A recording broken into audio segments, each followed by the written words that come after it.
Welcome to cube TV. నేను anchor హిమ. Global star Ram Charan హీరోగా Shankar direction లో వచ్చిన movie game changer. Ram Charan చాలా కాలం తర్వాత సోలోగా చేస్తున్న మూవీ కావడంతో అంచనాలు బాగానే ఉన్నాయి. కానీ ఎందుకో శంకర్ తో సినిమా చేస్తే ఏ స్థాయిలో హైప్ వస్తుందో ఆ రేంజ్ లో అయితే రావట్లేదు. ఈ విషయాన్ని దిల్ రాజు కూడా రిలీజ్ కి ముందే చెప్పుకొని బాధపడ్డాడు. దాదాపు 350 కోట్ల బడ్జెట్ తో తీశారు. తాను భారీగా ఖర్చు పెట్టానని ప్రతి ప్రెస్ మీట్ లో చెప్పుకున్నాడు దిల్ రాజు. పెద్ద ఎత్తున ప్రమోషన్లు కూడా చేశారు. పవన్ కళ్యాణ్ కూడా వచ్చి సపోర్ట్ చేశాడు. ఇక నేడు థియేటర్లోకి వచ్చిన ఈ సినిమా ఎలా ఉందో ఇప్పుడు చూద్దాం. ఫైర్ మీద ఉండే కాలేజీ కుర్రాడు నిజాయితీ గల ఐఏఎస్ ఆఫీసర్గా ఎలా మారాడు, ఆ తర్వాత అతను ఎలాంటి సమస్యలను ఎదుర్కొన్నాడు అనేది సినిమా స్టోరీ. రామ్ నందన్ చదువుకున్నప్పటి నుంచే వ్యవస్థలోని లోపాలను ప్రశ్నిస్తూ ఉంటాడు. పట్టుబట్టి ఐఏఎస్ ఆఫీసర్గా మారి విశాఖపట్నంకు వస్తాడు. అయితే ఏపీ ముఖ్యమంత్రిగా ఉన్న సత్యమూర్తి శ్రీకాంత్ కొడుకు మంత్రి బొబ్బిలి మోపీదేవి ఎస్జే సూర్యతో రామ్ నందన్తో గొడవలు వస్తాయి. ప్రతిసారి మోపీదేవి అవినీతిని ప్రశ్నించడంతో ఇద్దరికి శత్రుత్వం ఏర్పడుతుంది. అనుకోకుండా సీఎం సత్యమూర్తి చనిపోతాడు. దాంతో తానే సీఎం కావాలని మోపీదేవి ప్లాన్ చేస్తాడు. ఇంతలోనే ఎన్నికలు కూడా వస్తాయి. ఎలాగైనా మోపీదేవిని సీఎం కాకుండా అడ్డుకోవడానికి రామ్ నందన్ పోరాడతాడు.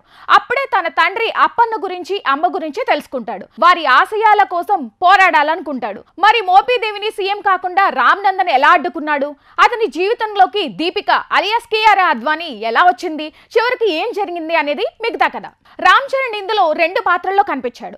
ఒకటి అప్పన్న, రెండోది రామ్ నందన్. కానీ ఇందులో రామ్ చరణ్ యాక్టింగ్ ఎందుకో అనుకున్నంత హైప్ లో లేదు.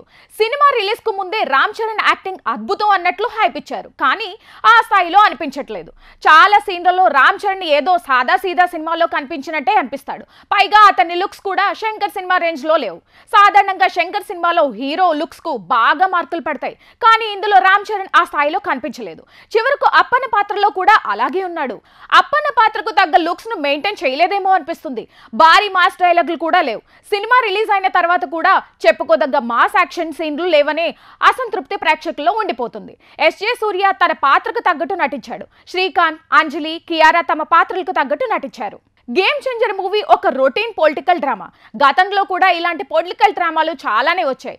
ఒక ఐఏఎస్ అధికారికి పొలిటికల్ లీడర్ కు గొడవల నేపథ్యంలో వచ్చిన సినిమాలో కోకొల్లలు కానీ ఎవరెలా చూపించారు అనే దానిపైనే మూవీ హిట్టా ఫట్టా అనేది తేలిపోతుంది. మరి శంకర్ సినిమా కాబట్టి ఆ స్థాయిలో ఎక్స్పెక్ట్ చేసిన సినిమాలో అది లేదనిపిస్తుంది. ఏదో రొటీన్ కథను అటు తిప్పి ఇటు తిప్పి తీసినట్టే అనిపిస్తుంది. చెప్పుకోదగ్గ ట్విస్టులు లేకపోవడం పెద్ద మైనస్. ముఖ్యంగా కథలో బలమైన లైన్ లేదు. ఏ కథకు అయినా బలం మలుపు తిప్పే లైన్, కానీ ఇందులో అది కొరవడినట్లు అనిపిస్తుంది. జనాల్లోకి దూసుకెళ్తే డైలాగులు కూడా లేవు. ఒక ఐఏఎస్ అధికారిగా చేస్తే ప్రేక్షకుల్లో కూడా చాలా అంచనాలు ఉంటాయి. కానీ ఆ స్థాయిలో సీన్లు ఇందులో లేవు. అవినీతిని బయటకు తీసే ఎలివేషన్ సీన్లు కూడా లేవు. రామ్ చరణ్ డైరెక్టర్ను గుడ్డిగా నమ్మేసి చేసినట్లు సినిమా చూస్తేనే అర్థమవుతుంది. శంకర్ తన మార్క్ ను ఈ సినిమాలో చూపించలేకపోయాడు. కథ ఆ స్థాయిలో లేనప్పుడు దాన్ని బెటర్ గా చూపిస్తేనే ప్రేక్షకులకు కూడా అంతో ఇంతో కనెక్ట్ అవుతుంది. కానీ శంకర్ మాత్రం ఆ విషయంలో వెనకబడ్డాడు. వింటేజ్ శంకర్ ఈస్ బ్యాక్ అని ప్రమోట్ చేసిన సినిమా చూసిన వాళ్ళకు మాత్రం అనిపించదు. మ్యూజిక్ బాగానే ఉంది. సినిమాటోగ్రఫీ కూడా బాగానే ఉన్నాయి. ప్లస్ పాయింట్స్ ఏంటి అంటే రామ్ చరణ్, ఎస్జే సూర్య నటన, కొన్ని యాక్షన్ సీన్లు. మైనస్ పాయింట్లు బలహీనమైన కథ, రొటీన్ డైలాగులు, పేవలమైన డైరెక్షన్. చివరగా గేమ్ చేంజర్ మీద ఈ స్థాయిలో హైప్ క్రియేట్ చేయకపోతే బాగుండేదేమో. ఎందుకంటే సినిమా యావరేజ్ గా ఉన్నప్పుడు హైప్ ను భారీగా క్రియేట్ చేస్తే ఎక్కువ నష్టం జరుగుతుంది. గేమ్ చేంజర్ విషయంలో కూడా అదే జరిగింది. శంకర్ మార్క్ లేకపోవడంతో గేమ్ చేంజర్ లాస్ అయింది. రేటింగ్ 2.25/5.